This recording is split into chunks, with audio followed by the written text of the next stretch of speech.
Know ye not that ye are gods? Better get some popcorn ready. This one's going to be pretty long.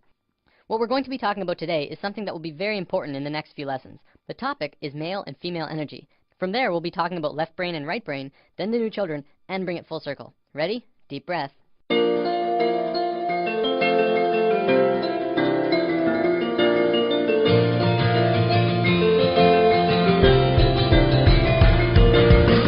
A few weeks ago, we touched upon chakras and how they're at the source of what's affecting your internal systems. What we didn't talk about was the energy flowing within them. Now, there's lots of kinds of energy through and around all of us, and that'll be a future topic later on. Today, I want to talk about two specific energies that can be expressed through this image. The energy that flows here is male and female energy. Male energy is focused, and female energy is creative and random. Neither of them is greater nor weaker than the other, and both can be extremely powerful when fully manifested. Female energy is the land of unbridled possibilities, creative potential, and affecting the universe from within. Focused male energy takes direct roads from point A to point B. This energy can be as strong as a tank, accomplishing tasks and going where it needs to go with precision and without distraction. The important thing to know about this energy isn't how they move. I'm going to use some super basic sacred geometry to demonstrate this. This is the Fibonacci Spiral. We're going to be talking a lot more about it when we dive into the topic. For now, all you have to know is that it starts at 1 and flows outward forever in a very specific way, and is present in all life everywhere. As male energy flows through the spiral, it goes from base point to point, from here to here, to here to here. It doesn't curve, it just goes straight where it needs to be. Female energy, however, would flow in the actual spiral. It would go around, going in and around outside all of the lines, but still getting to the same or similar results. This is the graphic representation of how it flows, but it also acts in the same way. From this understanding, you can see how we use these energies in our lives. It's the difference between driving straight to work and being on schedule all the time, and taking the scenic route because it's a more pleasant ride, even if it means being late. It's baking a cake strictly by what it says in the cookbook, and putting it together with what just feels right. It's getting that promotion for working the hardest, and getting that promotion for coming up with the best ideas. Here's a relatable example. It's the difference between Inception and Sucker Punch. Both about dreams, but one of them being the masculine story of professional men just doing their no-nonsense work, trying to get the job done, and the other being the feminine story that was creative and random and, according to many, didn't make much sense. Both male and female energy, like the chakras, have their own traits. Male energy is linear, analytical, strategic, and practical. However, when male energy is constricted, it is very blundering and confrontational, and what tends to occur is not seeing all sides of a situation, or not being open to any other possibility other than the one being pursued. You can see a lot of that in today's society. Most commonly, we call it being closed-minded. Female energy, on the other hand, moves in curves. It does not stay inside the lines. It is creativity and movement and expression and emotion. It can do anything and go anywhere, but it has trouble sticking to schedule. If constricted, it can get out of its flow, running rampant between emotions and mood swings and ideas. The creativity could get jumbled and come out as an out-of-control mess. We don't have this widespread issue in today's society, and it has a lot to do with our brain hemispheres. We're going to look at that in a moment. One big difference between the two is that male energy looks at parts and female energy looks at wholes. Before I go on, I want to make this clear. Male and female energy has very little to do with sexual orientation. Like, it's in the mix, but it's not a fundamental part of the energy itself. For example, if you look at the shape of male and female bodies, men have straighter bodies, women have curvier bodies. We'll probably come back to this in a lesson down the road. Okay, brain hemispheres. We have 2 of them, and if you remember what you learned in grade 10 biology, this will be familiar. The left brain is the male energy side of the brain. It is orderly, statistical, logical, and mathematical. It sees things in straight lines, rational and practical. The right brain is the female energy side of the brain. It is our creative side, a free spirit. It is passion and experience of taste and feeling, movement and art. As is the same with the energy, the left brain cannot make sense out of the right brain. You cannot put feelings and expressions within boxes. They must be felt to be truly experienced. The right brain, too, cannot make sense about how the left brain understands things. Okay, so as a species, we are primarily left-brained. Well, incredibly left-brained. This basically means that, as a species, we essentially have a male energy imbalance. There is way too much of it. It is dominant and is constricting on the female side of the brain. Now, don't get me wrong, this isn't a bad thing. In fact, it's kind of a blessing in disguise, but we have to talk about some other things first. So, there's nothing wrong with our female energy. We're just not really using it to potential. Our male energy is really messed up, and that's why we're where we are right now. By where we are, I mean the economical, political, financial, religious, nuclear, dolphin and bee-killing global war crisis.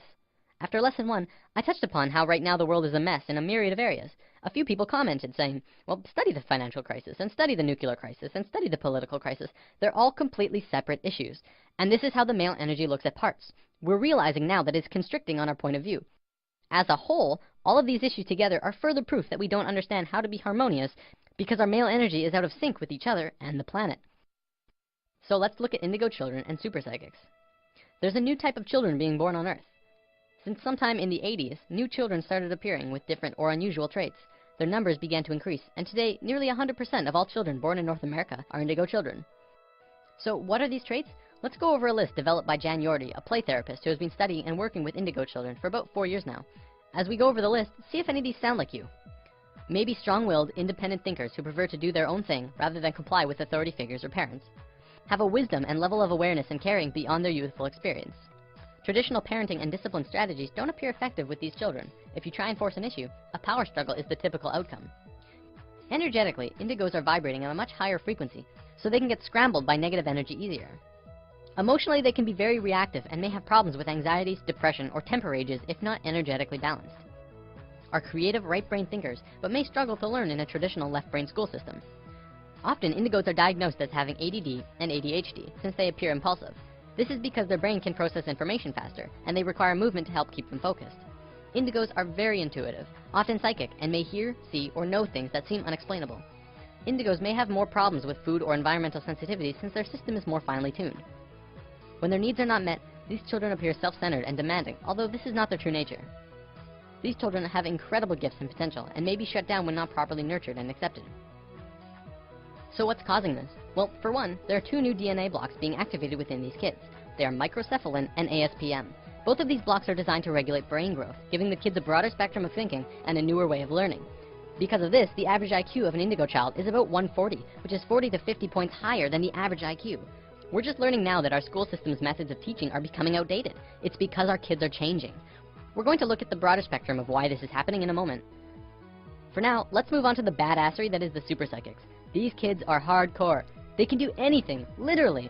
Some can move solid objects through walls with their minds. Some are blind, yet they can see everything around them from a myriad of different screens within their head. There are some who can look at a person and know absolutely everything about a person just from looking at them, including when they'll die. So why haven't we heard about this? You'd think this would be huge in the world. Well, for one, almost all super psychic children are in China, and almost all of the evidence is hardly ever rendered into English, although some of it does make it into the public in China. If you want to learn more about this, the book China's Super Psychics by Paul Dong and Thomas Raphael is a great starting place. Before we wrap up, we totally have to bring this video full circle. What on earth do the new children have to do with male and female energy? Isn't it obvious? Indigo children are directly connected to our species' male energy, and super psychics to our female. As we grow closer and closer to the peak of the shift, the planet itself is beginning to change.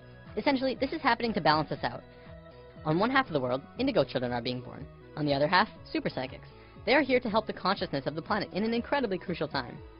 There are way more indigo children on the planet than super psychics because it's our male energy that needs to understand. It's through the indigo children and their new way of thinking which is affecting the consciousness of the planet, putting us back onto the harmonious path.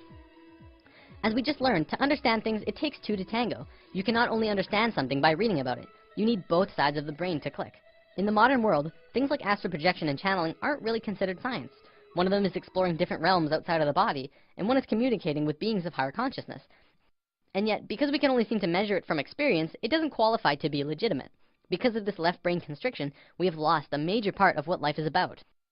See, what we have is called polarity consciousness. We see everything in 2 ways, good or bad, hot and cold, right and wrong, religion and science. To once again become harmonious with each other on the planet, we have to learn to understand again from the left brain. When this happens, we can move out of polarity consciousness into unity consciousness, and that's essentially where we're going. That about wraps it up. See you next time. We are standing in this one moment, a movement, spiraling in fractal design, but your mind caught up for linear time.